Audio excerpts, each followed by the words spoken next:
Welcome to the Manna at the Tap podcast. My name's Gloria, and I host this podcast, which offers us daily manna to feed the spiritual soul.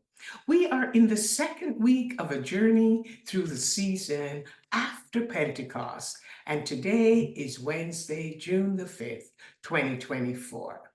We're going to be delving into a cautionary tale found in our lectionary text of John chapter 5, verses 1 to 18. It's a story that might leave you questioning, a story of a man who, despite being healed, did not want to celebrate his healing with Jesus. Now, let's take a look at the context surrounding the text.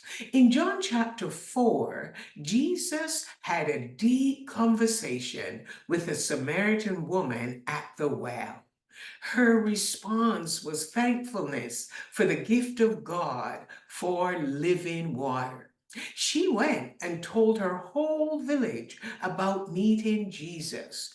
And after Jesus visited them, many believed. He then healed a royal official's son without even visiting their home. The man had asked Jesus to visit his home, but Jesus told him to go home and your son would live. The man took Jesus at his word, and when he arrived home, his son was healed at the very hour that Jesus spoke the word. The man and his whole household believed. And now, as we turn the page to John 5, Jesus is visiting Jerusalem for one of the Jewish festivals. He passed by a pool called Bethsaida, where a significant number of disabled people lay blind, lame, and paralyzed every day.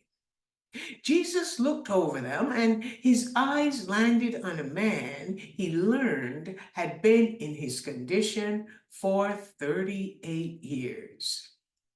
Jesus offered the man an opportunity to be healed. He asked him, "Do you want to get well?" That seemed like such a simple enough question. The answer should have been yes or no.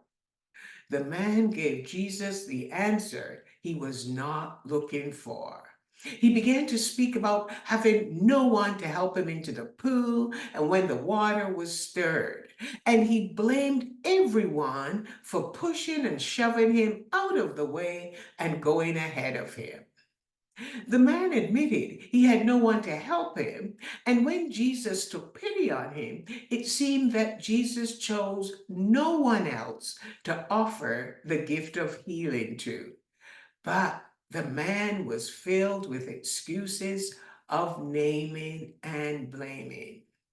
He was more concerned about trying to enter the pool when the waters were stirred, which scholars tell us was where healing was supposed to take place by the power of the Greek god of healing.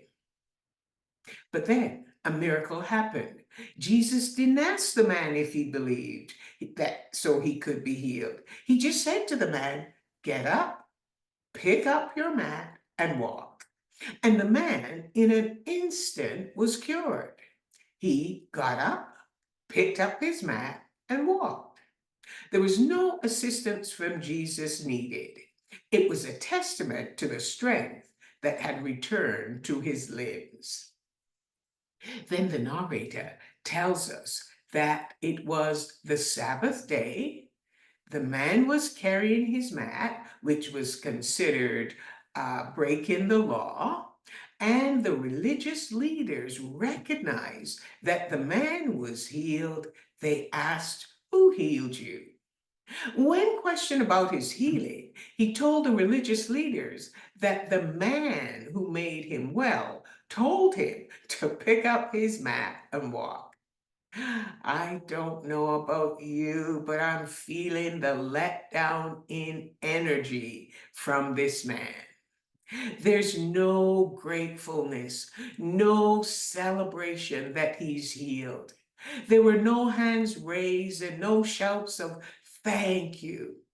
This man showed no emotions or signs of faith in Jesus and was even unaware of who Jesus was.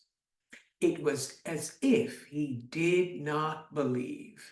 His concerns were only about pleasing the religious leaders who didn't care whether he was healed, but that he was not breaking the law on the Sabbath day. Jesus had slipped away after he healed him, but later circled back around and found the man healed in the temple. The conversation was one-sided. Jesus told the man to see that he was well again and to stop sinning, or something worse might happen to him. There's no response to what Jesus has warned him about. Instead, he runs and tells the religious leader, "Oh, it was Jesus who made me well." The remarks made to the religious leaders turn this conversation away from the man's healing to the religious leaders persecuting Jesus. Jesus defended himself by stating that his Father was always at work, even on the Sabbath, and he too was working. His answer infuriated the religious leaders who tried all the more to kill him.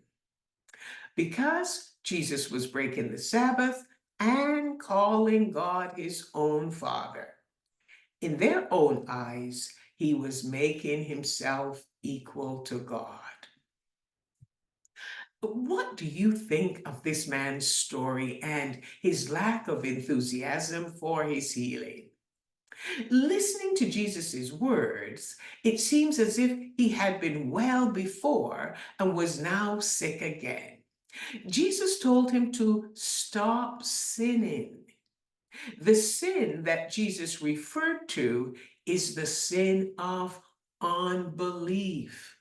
The man did not appreciate his healing and was blind to all God had done for him.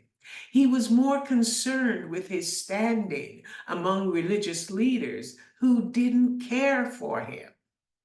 Jesus healed the man, giving him the opportunity to believe and to change his behavior. His healing was not enough, though, to change his attitude.